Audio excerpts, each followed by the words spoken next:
Hey GH peeps, welcome back to my channel where we talk all things General Hospital. Today's late night review is for Thursday. It is Thursday, guys. We are crushing this work week. It is February the 8th, 2024. You guys have a good day today? I hope you did. Hope you're sitting at home relaxing with your feet up, enjoying the afternoon or the evening, whatever time zone you're in. How was GHing for you guys today? Any highs, any lows, any feels, any thrills? I think they kind of gave us a little bit of everything. It was a good GH today. I'm going to talk about my highlights through the show today. I would say that one was me wishing that Michael would just tell the truth to Sonny so we can get this part over with. I mean, gosh, it's going to come out, dude. Get ahead of it. But as always, please leave your highlights and your comments in the comment section, as I do very much appreciate them. And if you haven't liked the channel, please hit the like button. And if you haven't subscribed to my channel and you do like the content, please hit the subscription button. Those likes really do help get the video out in the soapy algorithm of things.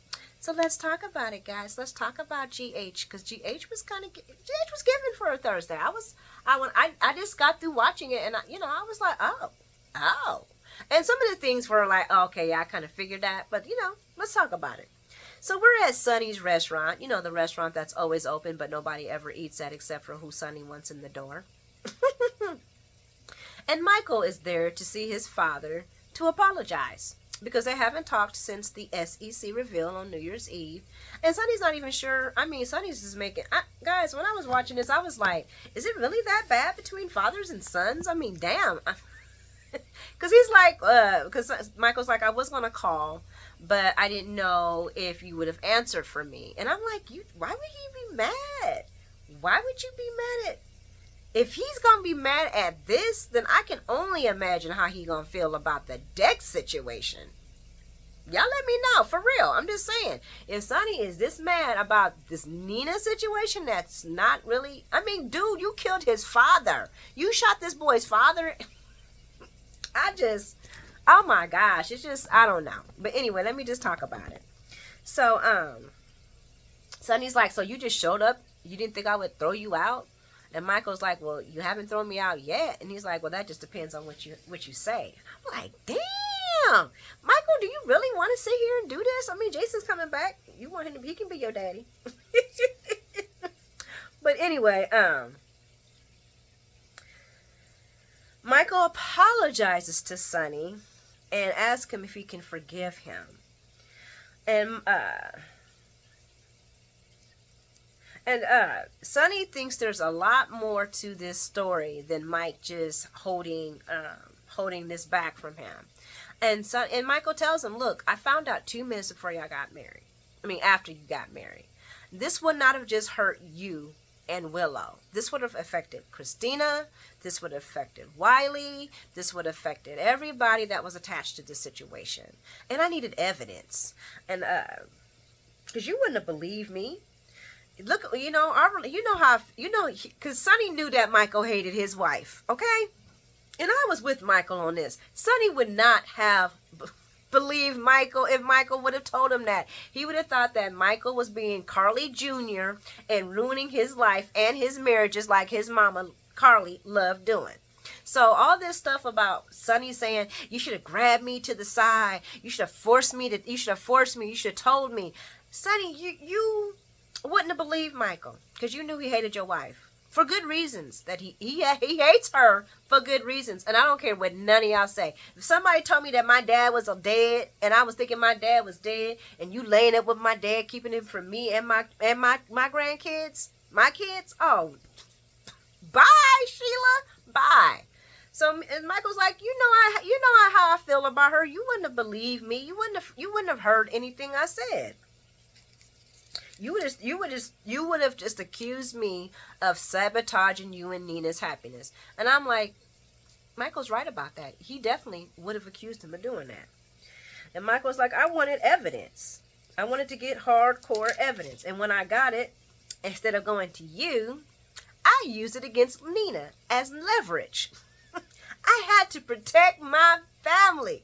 And Sonny's like, protect them? What are you talking about? Protect them from her. I used the leverage just, to control who and when. She had two choices, Dad. Look, she could either tell you and be honest, or she got to stay with my kids in Willow. I get to control how she meets them, where she meets them. And Sonny's like, you blackmailed her? And I was like, really, dude? Really? Yes. Yes, Dad, I did. And he's like, and you know what? She had two options. She could have told you herself what was going on. She could have just broke everything. And I'm like, yeah, because she had more than one chance to do it. And then Michael kills in the kill shot. We're talking about Ned. He said, and then when Ned started coming after her, she came to me, Dad. She came to me and wanted me to help her with Ned. So second mistake I made was getting her out of that crap with Nell and making a deal with Ned so I can keep the peace. And so Sonny asks this crazy question. And I'm like, this is why you need Sonny to talk to your wife. He asked Michael, so why would Nina want to sit here in this lie, live in this lie? And I'm like, so Sonny, why aren't you asking your wife that? Why are you asking your son that? He don't know. He just going to tell you what he thinks. And Michael does. He's like, because she was guilty. And she didn't want to lose you or Willow. And that's when Sonny comes back with the, so, what about me? And Michael's like, what do you mean, Dad? What about you? He's like, what about me? What if I was to take Nina back? What does that do with me? What does that do with me? He's like, Dad, look, no matter if you choose to get with her or you choose to stay with her, you will not get any issues or problems from me. You will get no judgments or opinions from me. Michael's focused on his family. He just wants his wife back. And, and Michael adds, but I'm not going to do anything to drive her away again. And then he even adds, and this was big on him, I even have to accept if Willow forgives her back in our lives. And I'm like,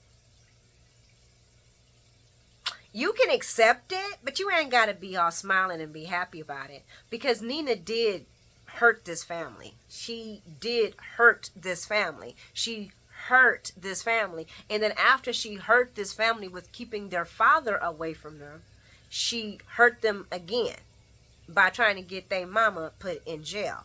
So I don't want my son to follow me blindly, but that's loyalty right there to me.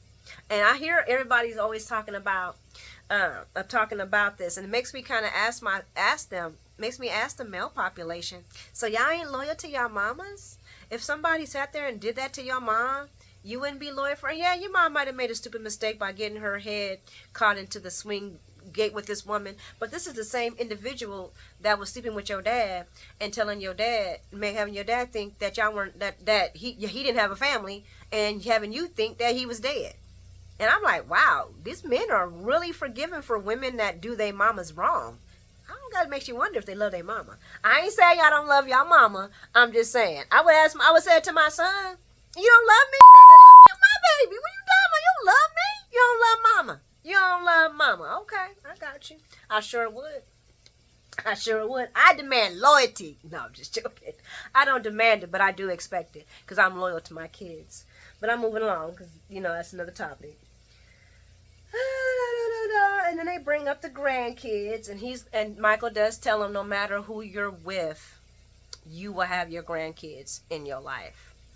I want to be a part of your life too, Dad. And he's like, and Sonny brings up, he's like, yeah, those months that I didn't get to see, I love my grandkids, and those months that I didn't get to see them, I was struggling with that. And I'm like, really, Sonny? You were struggling with those months that you didn't get to see your grandkids, but you were okay with the year you didn't see your grandkids? Come on, guys, talk to me. We here, me and you, all of us, we're here. Y'all mean to tell me he was bothered by 3 months, but he wasn't bothered by a year? A year. He didn't see Christina. He didn't see Avery. He didn't see Donna. He didn't see Wiley. And Millie wasn't even born. But he didn't see none of these people for a year. But 3 months bothers him. The writing is so, oh my gosh, it made... I was like, this don't even make sense. You not making sense, Sonny. You got Alzheimer's, baby, because you were gone for a year and you don't care about that. And the person that took you from your family for a year is the person you married. Make it make sense, people. Make it make sense. But I'm gonna get off of that. And Michael does tell Sonny that he can't promise to either like or trust Nina. Facts, and I don't blame him. But I will not allow her to cost me my wife. And I was like, okay. Or my father. I was like, so you gonna allow Dex and all your ugly mess and your revenge to cost you your daddy? Because if this costs you your daddy, then you already know you have no daddy once he finds out about the Dex situation. Sonny says when he sees Nina, he still sees the wife and the woman he married.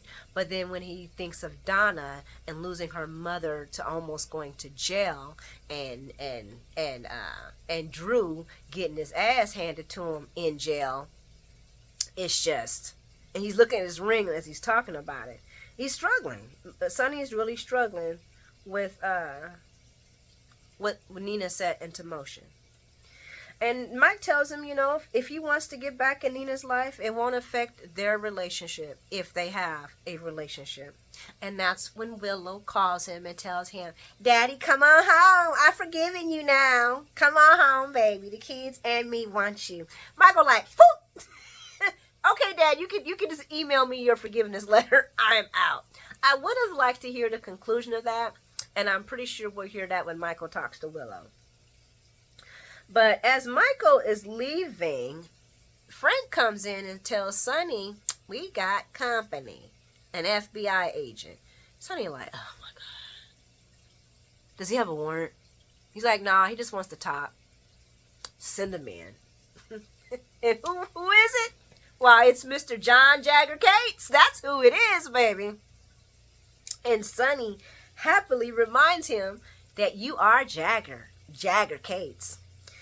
And this is going to be a very interesting conversation, and I cannot wait to GH tomorrow. I hope they show them tomorrow because they have Karen Wexler history, and I just can't. I hope this conversation goes well.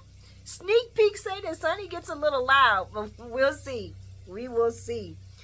So we're going to head on over to the Metro Court. And we got Carly meeting with a Mr. Bryson Daughtery from Princer and Golden, a big supporter of Crimson under Nina. Not so much under Carly. See, Mr. Bryson thinks that the whole entire publishing thing and Drew giving Carly the publishing, his girlfriend, and taking away Nina, who has been the owner of or the runner of the flagship magazine, that's just poor taste. I think that's what he wanted to say, but he was like, they have doubts, big doubts. Like they are talking about taking away, canceling with Crimson. And Crimson's having some issues. Carly's under some sweat. And that's why I hate that I hate that Drew put her in this situation. Nina's being nosy as usual. She's standing back because she's like, Bryson, what's he doing here? What you up to, Carly? Oh my gosh, girl, get a clue. And Martin is meeting Nina there to discuss the plan of getting, I'm just going to keep it real. Nina wants to poach people from Crimson, and she's trying to get them out of their contract so that they can go over to work with her. And Martin's like, with Aurora, they're ironclad. You not only do you don't need a lawyer, you need a magician. There's no way I can do that. And Nina's like, oh, but you owe me. And Martin was checking her butt the whole entire time. And she was like, because I could have got you disbarred. And Martin's like, hold up, Sheila. See, that's your problem. You always going about things wrong. You're wrong, because you would have to first get Michael to sign an affidavit saying that I disclosed information. And I was like, oh. He said, I'm going to help you out. Not because you're trying to blackmail me. I'm going to help you out because I feel somewhat partial to what happened to you. And Nina's like, good, because I want to poach the people, get my staff, and burn Crimson to the ground. And I'm like, all I'm going to say, I'm going to say the same thing about Drew. When you go in for vengeance, bring 2 shovels, because you're going to have to dig 2 graves. But anywho, Carly is doing her best to try to get Mr. Bryson to come back. And Bryson's like, your photographers and your designers are not even loyal to you. They're booking other shows. Why? I'm sorry. I just don't have I have big doubts about sticking with you. And Carly's like, but all it is just a hand change. We are keeping everything running the same. And Drew supports my idea of not changing anything, but making things bigger and profitable for everyone. I'm not changing anything. I'm going to keep things going. I don't want to change nothing. Bryson gets a phone call and he's like, well, I got to take this, but I'll be back to discuss the termination of our contract. And Carly's like devastated because I think, how much money did she tell? Oh, and I forgot to talk about Miss Brooklyn comes in there.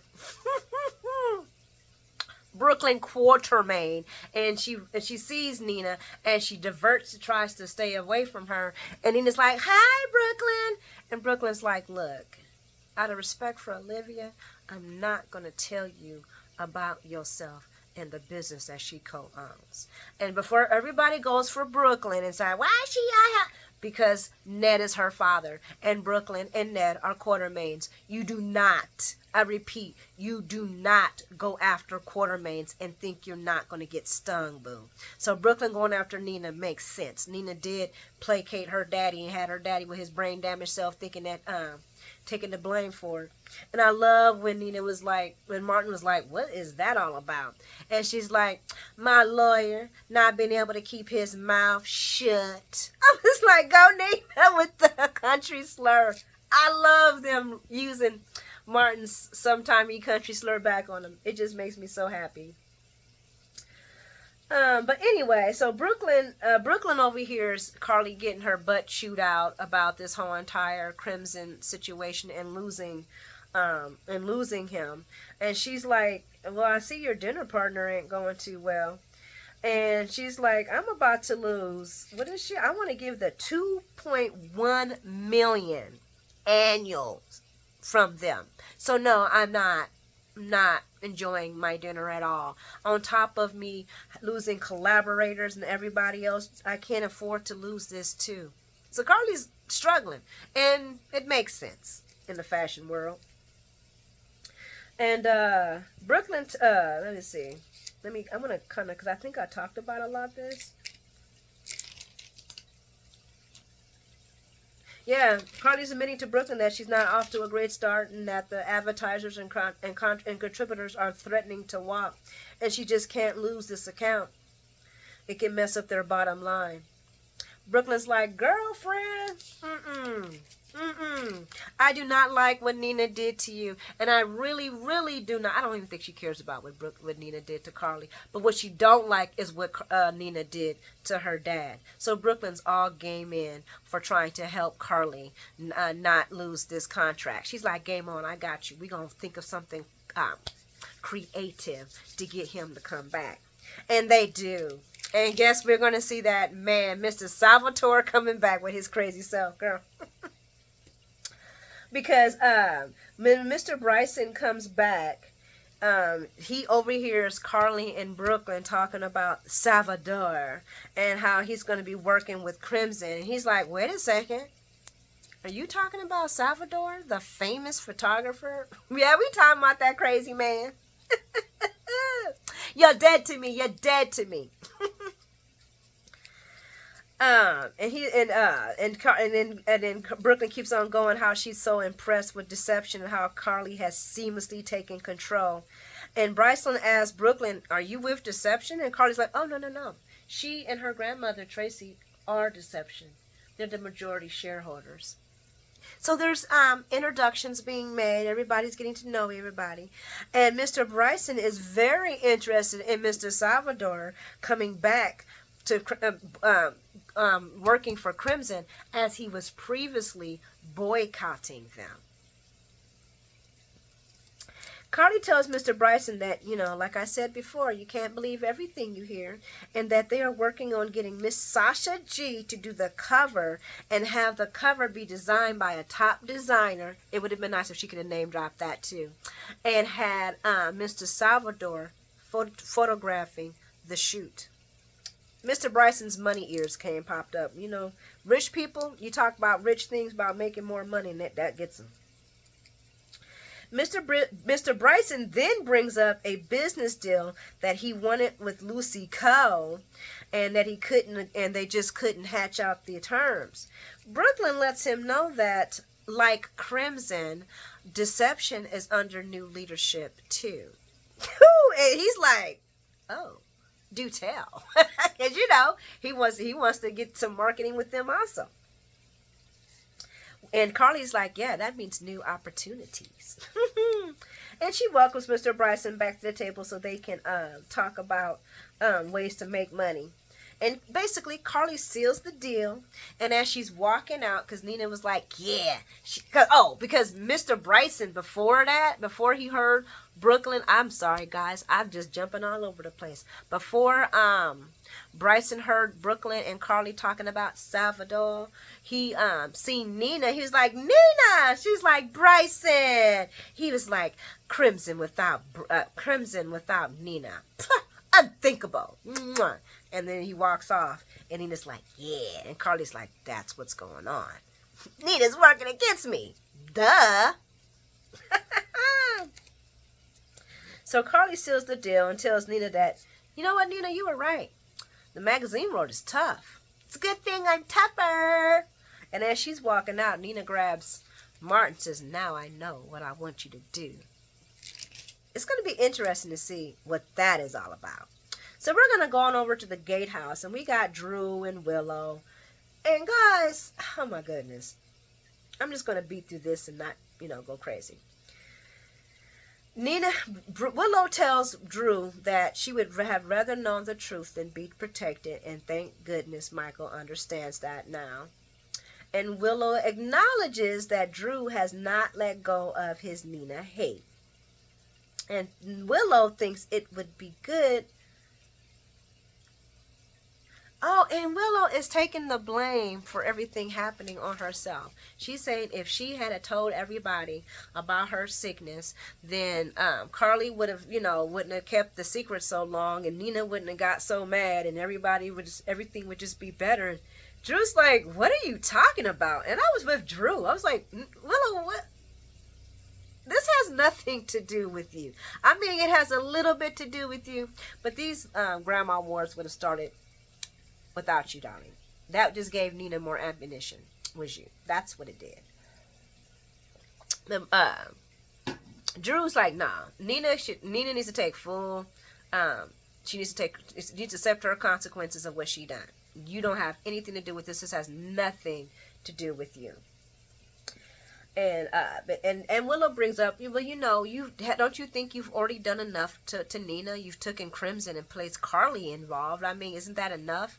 Drew, no, not for Drew. He wants Nina busted and disgusted. And I'm just going to talk about this one thing, because we've all been sitting here kind of wondering, like, okay, so Drew, you break from Pentonville, but you didn't break from Victor holding you. I guess the writers, I'm hoping these are the new writers, because I feel like they're fixing storylines that didn't make sense in the past. Because Drew tells her that that old Drew that Willow won so back, that was so forgiving and kind, he died in Pentonville. I was like, what? He said he died in Pentonville. And Willow's like, well, I don't want what happened to Pentonville to stop you from, being the perfect, wonderful guy that I know you can be. And Drew's like, look, honey, I'm going to keep it real with you. This happened way before Pentonville. When I was held hostage with Victor, I had to build myself back so that I could be around other people, and they wouldn't be uncomfortable around me or worry about me. It took me forever. It took me time to build myself back. And they know they didn't show that, but this is a soap opera, so I'm not going to show Drew working through that trauma of going, being held hostage by Victor and being tortured. He was being tortured. He was being tortured that whole entire time. And he said that affected him, and it hurt him. And he had to really he had to push himself back together so he could be whole for the people that he loves. And then he ends up going from one hell to another hellhole. And that's when I was like, it's about time that they acknowledge the fact of Drew's situation prior to him going to jail. That it wasn't just the jail that broke him. He was broken from being held by Victor. And as soon as he was getting his life together, his dimwit girlfriend decides to do something stupid and get herself into trouble, which causes him to have to get himself back on, going through hell again. And yes, we all can agree that this was Drew's choice, but he chose it. Okay, so it is what it is. But I did like how the writers were finally connecting, and this is what I liked. This is what I pulled from the story. The writers were finally connecting Drew's trauma from being held captive as an one huge brick, and then getting beat down in jail as the other brick. And then Drew's like, and then I didn't even see it coming.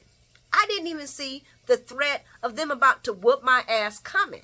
And I'm asking myself, how did I get on that floor bleeding out? And I'm like, oh, another thing that everybody was talking about. The fact that Drew is a Navy SEAL. How is it? Now, I'm not saying that Navy SEALs are Supermen, but I know some SEALs. I wouldn't. They are kind of Supermen. I'm just going to say that right now. Okay, they are kind of Supermen, all right? And I'm not saying that, yeah, crap can happen. They can get jumped, but they almost unalived that, bruh. And he's like, and it was because I let my guard down. I let my guard down. I was smiling and happy, Drew, and I let my guard down. But I can tell you this, I ain't never, ever letting my guard down again.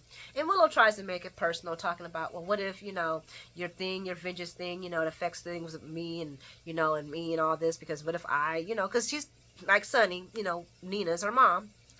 And she's like, how was that what does that have to do with me and you? How's that going to affect me and you? And he tells her, I love you. And I will always have the back. Because she says, would you have my back still if Nina, Nina was still, if I accepted Nina? He was like, I will always have your back. I will always be there for the people that I love. But Willow, I don't love Nina. And that's why I feel like there's a little naivety in Willow's thing, because she's like, well, I just want everybody to forgive because, I went through my hell too. And I know my hell is not as same as yours. And Drew's like, hell is hell. But I find that forgiveness is not always about the person you're forgiving, but it's always better for you. And I agree with her on that. Forgiveness sometimes is not about the person. It is about you. It is you letting go of that control that hate has on you. So I hear her on that. But just saying, oh, we're all going to be singing Kumbaya in 2 more weeks, girl, bye. That's not reality. Okay, let's let it die down and let it come over. But this is the same girl who forgave her mother, so anyway, but Drew ain't trying to forgive no Nina, and he's still full-fledged Nina. And Willow hopes that the peaceful Drew that she loves will come back to her one day. He says, well, you just keep hope alive. And I think Willow felt like she was kind of a hypocrite, because she's talking about how Drew needs to forgive Nina, but she hasn't forgiven Michael, hence the reason why she calls Michael and tells him to come back home. We're going to move along to Charlie's. And this was not a long one, because it's Gregory and his sons, and they're hanging out, having beers, and Finn's having a water after the baseball game hangout. And my girl Lois comes in here, and I know y'all don't like Lois, but that black leather suit boot was giving. I was like, yes, I loved it. I loved it. That leather was looking good on you, girlfriend. And she has Gregory come over. And while Chase and Finn are discussing concerns about Dad, and Chase is being a deer in headlights, Gregory and Lois are talking about the groom's dinner and how she wants to make sure that Chase is really taken care of. And she talks about Brooklyn growing up in a generational house, a multi-generational house. Hello, I am a product of a child that grew up in multi-generational houses, multi-generational neighborhoods. I loved it. I loved it. I loved the fact that I got to grow up with my cousins, and they were my best friends. They really were. My siblings and my cousins were my best friends. I got to grow up with them. I was very familiar with I live with my Grammy. I live with my great-Grammy. I live with my great-grandpa. We were a big family, and it was in the knowledge that I gained from them was just, it was just crazy. And Gregory's talking about, well, what about your grandparents? Did they feel like infantized because they had people, kind of running and telling them their lives? She's like, no. They were happy, first of all, to be there with their family, that their grandkids and their great-grandkids. And they were happy that as they got older, they knew that they had somebody that loved them and took care of them. And I really think that is one of the things that we are missing, is the village effect. We are no longer village anymore. It's me against you, you against us, and it's just so sickening. And village is what raised us, is what got us to where we are. I'm a big village-minded person. I'm just going to say that. So, I want to talk a little bit about Finn and Chase conversation too, because Chase was really annoying me, but I do know I know Chase's. And this is kind of like they're really playing it really well. And Finn's like, Finn tells Chase about his dad losing short of breath, couldn't breathe, having problems, and that he don't think that their dad should live alone anymore because he's hiding symptoms, and they don't know what else could be happening when he's home alone. And Chase brings up, oh, he looks fine to me and he's doing good. I mean, why do we have to take away his independence? And Finn's looking at him like, you do know our dad's dying, right? I mean, he didn't say that, but he's looking at him like, oh my gosh, my bro's still not, accepting with the situation. And Finn's like, no, I don't agree with you, bro. I don't agree. And I looked at it like, okay, you have a person that's all feelings and emotion, a son, who wants his dad to live forever. And you have another son that's the doctor, works in the healthcare, knows, what's going on with his father, knows what needs to be set up for his father. So I get both perspectives. And I know not everybody's crazy about this story, but I do like how they're writing it. They're really writing it true to fact. And Chase is like, well, you know what? I'm just worried about, because, then Chase was like, so you want our dad to go to some long-term care facility? And Finn's like, what are you talking about? No, he can live with me. I'll turn my office into a room for him. My dad's coming home with me. What are you talking about? And Chase was like, well, I just don't want Dad to lose his independence. And we can get him one of those watches, and we can get some things set up, that we can really keep an eye on him. And I'm like, that's losing his independence still. If you got cameras and all that stuff, keeping an eye on a person, that's going to feel weird. Long story short, Gregory comes back to the table and solves both his son's problems by telling Finn that he would like to move in with him. As, it's better that he's with his son. That's a doctor. And Finn's like, yeah, and you can be there with Violet. And then they discuss telling Violet. And I'm like, ooh, because they haven't told the little girl yet. And they said, well, we'll do it together. So it was nice wrap up that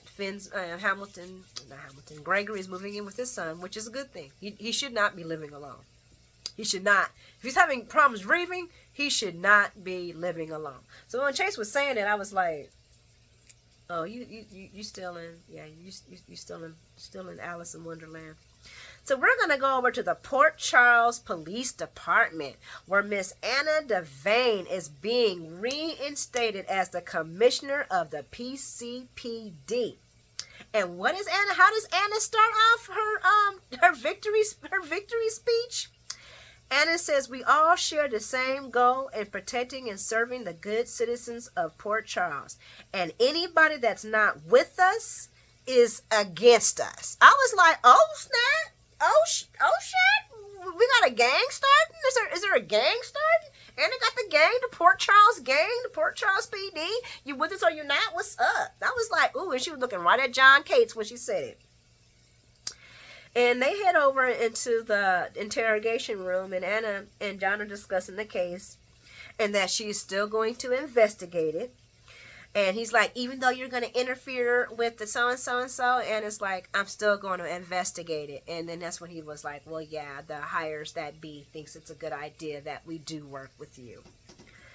And Anna tells him that the crimes happen in her jurisdiction. So either they're going to work with her, or either you're going to work with me, or you're going to get the hell out of my way. So they develop the circle of trust. And the circle of trust is Jordan, who reports back to Laura Lou. Dante, who does not report to anybody but them. Anna and Mr. John and the FBI. That's the circle. And Anna tells John about, Anna finally does tell John about what the intel they received about the person that's been purchasing weapons that resides in Port Charles. And John finally tells them about 4 individuals that are marked for assassination. And they have one thing in common. They're all high-level organized crime figures.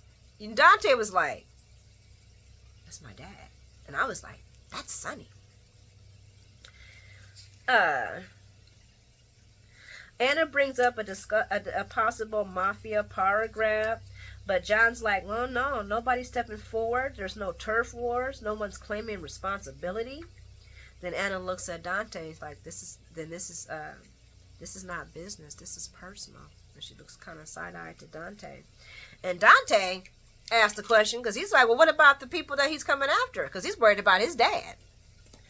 And John's like, well, we ain't protecting no criminals. We just want the shooter. And we're not going to tip off the shooter by going and trying to protect criminals. And Dante's like, so what? You just going to say my dad just gets unalive? So just damn the people forget saving lives? And I was like, Dante do got a point there. And John thinks that Dante's connection could be the problem. And Dante thinks that John's hatred for his father could be the problem. Dante has a point. Anna reminds John that everyone in this room has a personal connection to Sonny. But they also share the same goal of wanting to bring the shooter to justice. And that should be the only focus. She asked them to give her some privacy because she wants to talk to John alone. And John reminds Dante as he's walking in that, you know this was confidential, right? And Dante looks at him like, bitch, please. Bitch, please. So then Anna chews him out. She says, you didn't have to do that, John. Why you do that? Why did you do that? And she tells him that he should be the one to tell Sonny, despite what he thinks people care about him. And what would Stone do? And I'm saying, I watched Stone. I know what Stone would have done. Stone would have overheard his brother talking and went right and told Sonny. No fucks given. He would have went right to Sonny and told him. And after John walks off to talk to Sonny, Dante comes back and he apologizes to Anna. And Anna tells him that she pressured John to talk to Sonny. But Dante ain't got a lot of faith in that. And he tells Jordan and Anna that there was something else that I was going to talk about, is that Sonny is already suspicious about an insider that's aiming at him. And he doesn't want his dad looking and chasing ghosts when he could be overlooking the real killer. Now, this played right into that Dante Dex situation, because once Brick comes back and tells Sonny about what Dex is doing, Sonny's going to be so focused on Dex that he's not going to be looking for the true shooter. And that is not good. not good at all. I don't really think that this is the best time for the Dex situation to be revealed, but you know how General Hospital likes to do. They like to keep it juicy, and I'm here for it. Thank you guys for hanging out with me for this time. Like I said before, please hit the like and subscribe button. You guys are amazing. Have an amazing night, and I will see you tomorrow. Mwah! And don't forget, I really want to do a live Saturday at 2 p.m. Y'all let me know if y'all interested in hanging out. Talk to you soon. Smoochies.